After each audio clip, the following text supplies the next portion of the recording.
So far away, Lucas, are you looking forward to playing some rock band karaoke with the rest of the Fiend crew? I'm looking forward to the guitar aspect, maybe not the singing. It's all right, we'll get Brad to sing. He's a good singer. And if you'd like to join us, find out how at the end of the video. Oh, but before that, Lucas, what are we talking about on this episode of Wiki Weekdays? We are talking about Arya Stark. Arya Stark. Arya Stark. I always pronounced it Arya. I don't know why. Even though I watched the show from season 1 to season 8 and have heard people say that name over and over again, and even have a friend who named their daughter after the character, I still pronounce it Arya. I just always know the names of my favourite MultiVersus characters, Karl. That is true, yeah. True fighting games is back, folks, at home. Fuck Tekken 7, fuck Marvel vs. Capcom, fuck Smash Bros. MultiVersus, we're of course joking, that game sucks, don't play it. Don't support Warner Bros. I don't think that goes without saying. Don't support Warner Bros. Because they don't support anything you love or like. But I'll support them when they give me Batgirl, fuck that. But today we are talking about the character, Arya Stark, and the reason I'm pronouncing it so wrong is because I read the name first in the book, and it's just one of those weird quirks of my personality that when I read something in my head, the first it's very hard for me to unlearn that pronunciation, however incorrect it is. So I apologise for how much I'm going to flip between the proper pronunciation and my learned pronunciation from the books. But we'll today be using a wiki of Fire and Ice, and it's a rarity for a Wiki Weekdays, where the wiki itself is something we can talk about, because are you aware of how good a wiki of Fire and Ice is? No, I just Googled Arya Stark wiki page and found there's 3 or 4 different fandom pages for A Song of Fire and Ice, Game of Thrones. Yes, there is, and a wiki of Fire and Ice is known as the most comprehensive, and it is actually the place where George R.R. Martin himself fact-checks his own books. So George R.R. Martin may have created the Game of Thrones universe, but he doesn't live in it. His fans do. Mm-hmm. And it is noted that sometimes when he's writing chapters and he forgets details about characters or events, he will contact the moderators of this wiki and ask them for clarification on things. I mean, to be fair, I don't remember the things I wrote 50 years ago either. And people sometimes get weirded out by that, of wait, George R.R. Martin doesn't remember details about his own universe. It's yeah, as I said, he wrote the books, he doesn't live in the world he created. He's, continuing to add to it. It's his fans who read and reread and discuss and endlessly theorise about that universe, not him. Yeah. And as a result, they have more of an in-depth knowledge of some of the more obscure things he may have wrote, as you mentioned, a decade ago in one book. He might not remember that, but they sure as shit do. So Wiki of Fire and Ice, I highly recommend just going on it for a scroll, just to see, man, these guys know what the fuck they're doing. Through doing Wiki Weekends and Wiki Weekdays for years now, I've come to really appreciate a good fan wiki page. Exactly, yeah. So, and I believe this wiki entry is a combination of the show and the books, and it offers a distinction between them. But this is more going to be a discussion of just the character in general, the impact on pop culture, and the lack thereof after just the event that was Game of Thrones Season 8. And I don't think we're ever going to get another Game of Thrones Season 8, by which I mean a show that so completely and totally evaporates its own pop culture footprint in real time. It's incredible to me that within the space of a year, Game of Thrones went from ruling the world to just non-existent. It happened while it was airing.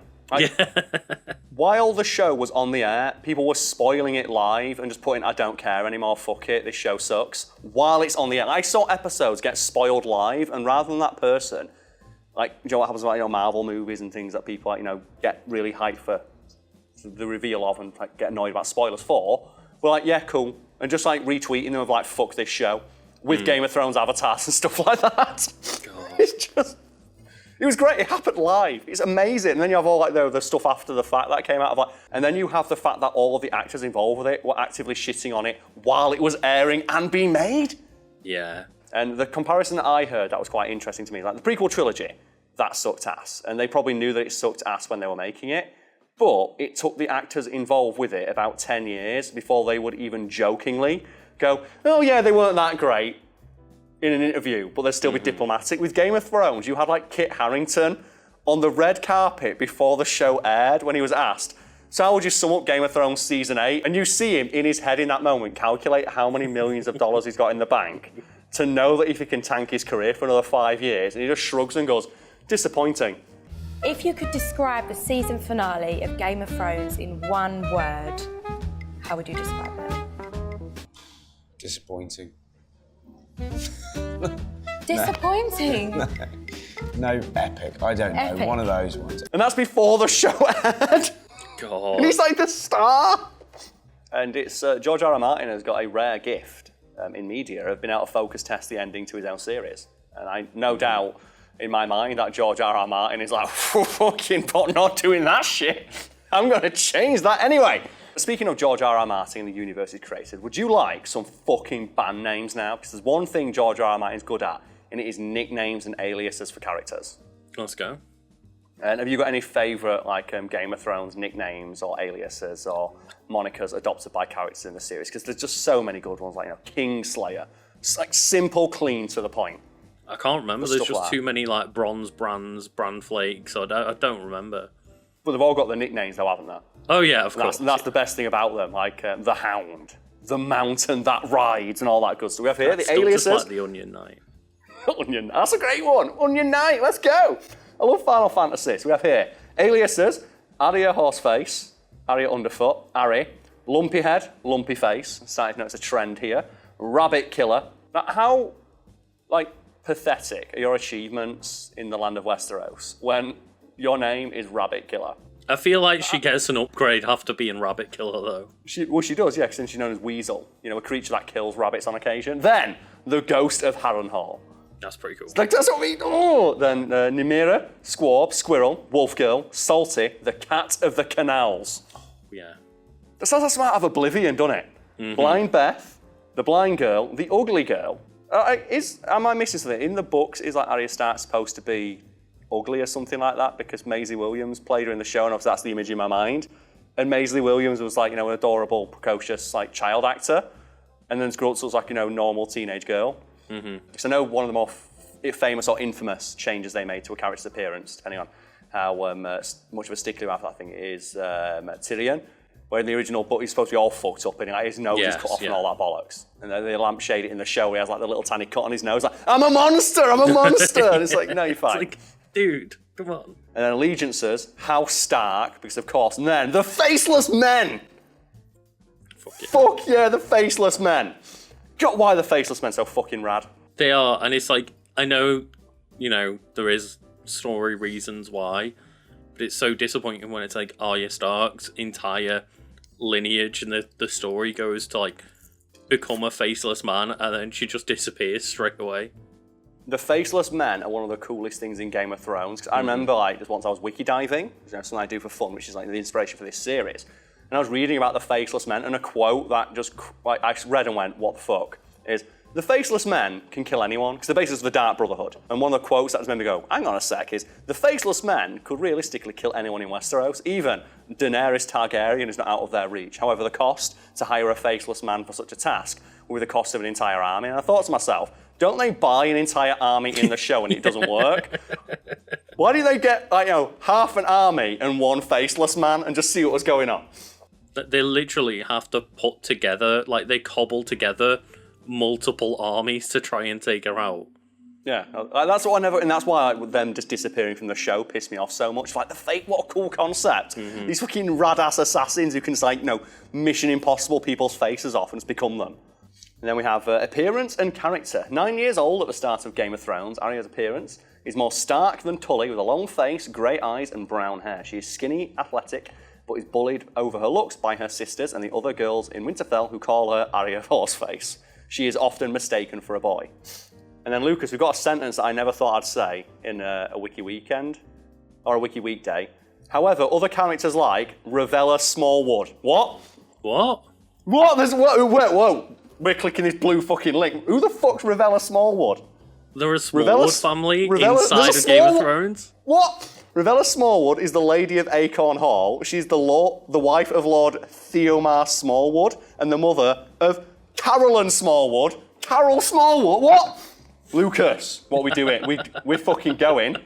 We're wiki diving. What's going on with the Smallwoods? There's Carol Smallwood. There's a Carolyn. Carolyn Smallwood of House Smallwood, yeah. Let's go. There's actually a House Smallwood. House Smallwood is a noble house from Acorn Halls in the Riverlands. Their sigil is 6 brown acorns. On yellow. Their motto is "From these beginnings." As the tree grows, Karl. As the tree grows. You know what? Get an edit behind us with like the acorns and as the tree grows. I'm really confused now. I never knew there was a Karl Smallwood. Neither did I. I'm just looking. And he's got an unnamed nephew. George R. R. Martin, you know what to call him. Right, if you're a fan of this show, which I assume you are, you know what to call that unnamed nephew. I won't even ask, like, credit me or anything, but I'll always know. If anyone has links to George R. R. Martin. Lucas, in a storm of swords, Arya mentions that Theomore Smallwood is away fighting at the retinue of his master, Lord Vance, and Lord Carol Vance of Wayfarer's Rest. Damn it. So there's a person who's got like my name, almost my name, but not Smallwood. Man, that was really weird. It's so, like, my last name is so uncommon. When I see it, it immediately draws my eye, and that really threw me off. I'm sorry, I was really confused. So, Arya is a spirited girl, interested in fighting. Yeah, tell me about it. Or they should just put, instead of fighting, just murder. Yeah. Just murder. Do you like that Kanye West song? It's like power, whatever the fuck. Like, just like, Arya Stark just hears that, and it's just power. And she's just doing press ups with Needle. Oh, but do you have like a favourite like Arya Stark moment in the show? Because like there's so many good ones. And I just love when it's just like wolf and cub, just her and the hound, just roaming the countryside, stabbing fuckers. Like that. Do you know they're making that shit spin-off with all like the bad wigs? Oh yeah. Why wasn't the spin-off just the hound and Arya just wandering around eating chicken? See, I was just gonna give a shout out to like, one of everyone's favourite Arya moments of like the knife flip, where Maisie Williams actually learned how to do it.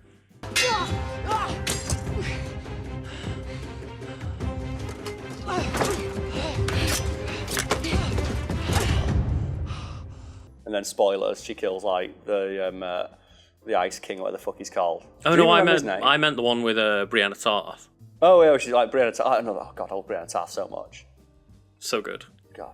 And then she just gets it left out in the snow. Like, oh god, talk about unsatisfying parts of the story. It's more so like just the term character assassination doesn't even cover it, because that's like, it wasn't a character assassination, it's all the characters were on a bus that crashed into the ocean. And then just like they didn't throw in life preservers for anybody, they just watched it sink. Yeah. They don't have a powers and abilities section for Arya Stark. They do have that she has teaching. Powers and abilities. She does, yes, because they have Sirio's teachings. And do you remember what they are? Because I fucking love that training arc where she goes, yeah, he's a guy with a stick. Yeah, I don't he's remember. Like, fencing master. I don't remember the actual lessons, but like that whole scene is so good where he's just like, yeah, you fight like a dance. It's like, what? Yep. Yeah, and it's like, why don't you stab people? It's like, you do stab people, but while dancing. And then he's like, they have that. It's clearly from a season where they didn't have much budget, where like, the soldiers come in to get him. And he fights a couple of them off, and it's like, it's a shame we don't get to see that full fight scene where they talk. Yeah, he took out like 30 of them before they finally took him down. Yeah. We have here the Sirio's teaching, learning the water dance, a Bravosi fighting style. And we have here, you must be swift as a deer, quiet as a shadow, fear cuts deeper than swords, but be quick as a snake, calm as still water, strong as a bear, fierce as a wolverine, but smooth as summer silk. And we've basically just got there a more metal version of I'll make a man out of you. Yeah, what is it? You must be swift as a coursing river, as strong as like a raging storm, like as mysterious as the dark side of the moon, which is a pretty like fucking metal-ass lyric for when they were back in ancient China and they didn't know there was another side of the moon, but whatever. Shh. Shut up. It's fine. And then we've got, would you like some quotes about Arya? Oh, hell yeah.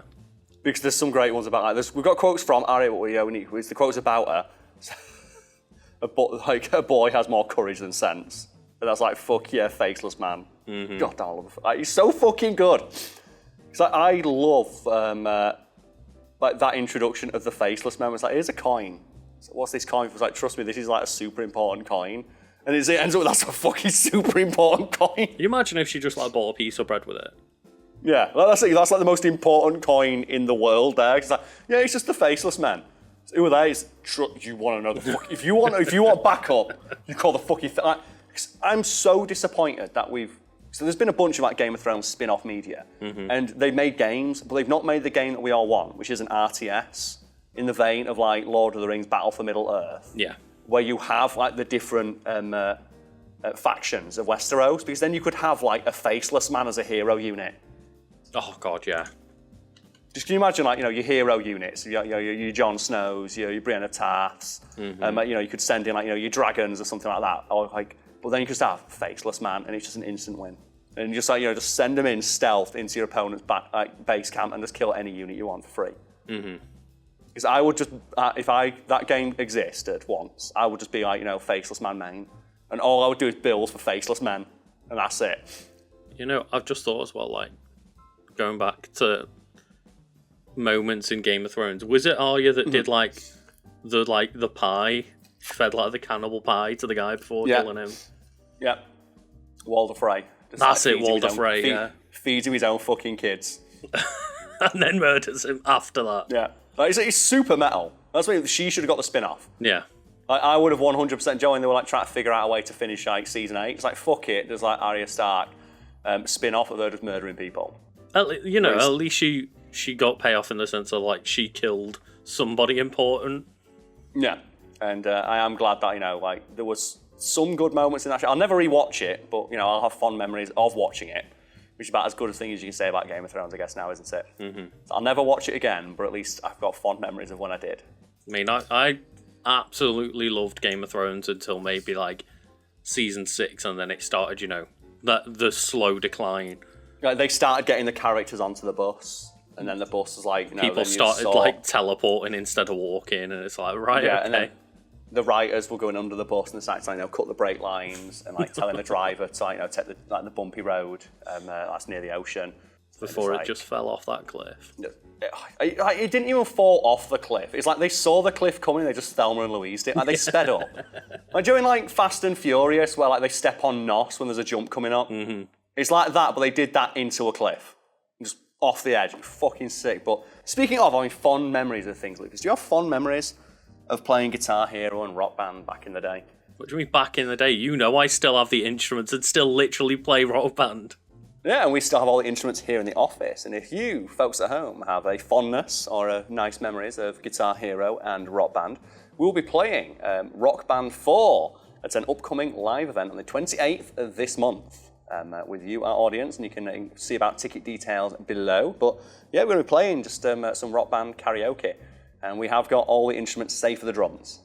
Yeah, the drums were prohibitively expensive. And also, even if we could buy them, like, the floor space it would take up in the bar is just not worth it and stuff, and like they're loud. And the point is, Rock Band is there as an excuse for everyone to be able to mingle, and there's plenty of other games there, and there'll be drinks there. Yes, it is a bar. Plenty of drinks. Yes, it's a bar. There's plenty of gaming equipment. We'll all be there. We'll be like, if you want us to sign anything, like we won't be selling any merch or anything like that, but if you've got anything you'd like us to sign, and the more interesting and hilarious, the better for me. Because I'm looking forward to signing some Yu-Gi-Oh decks or something like that, I imagine. Like, I know, people better be bringing in their man-eater bugs for me to sign. I know last time like we had a merch available, but now that we've like, literally got an online merch store, it doesn't make sense to do it all, and we can just enjoy the night a bit more. Yeah, more than anything, it's an excuse to hang out with fans of a channel, play some Rock Band, have some beers, and have a good time. And if you would like to join in on that, you can find out the details below. It's 28th this month. August 2022, yes. I almost turned off my mic before I said that. Damn it, we're so bad at this. So I'm just waiting for like a comment 3 years down the line, like, oh, by the way, it said the end of this month and I can't find details anymore. They just send it to me when I'm like working in a bar, so I'm like, fuck Fiend, the fuck's that? I've done that in years.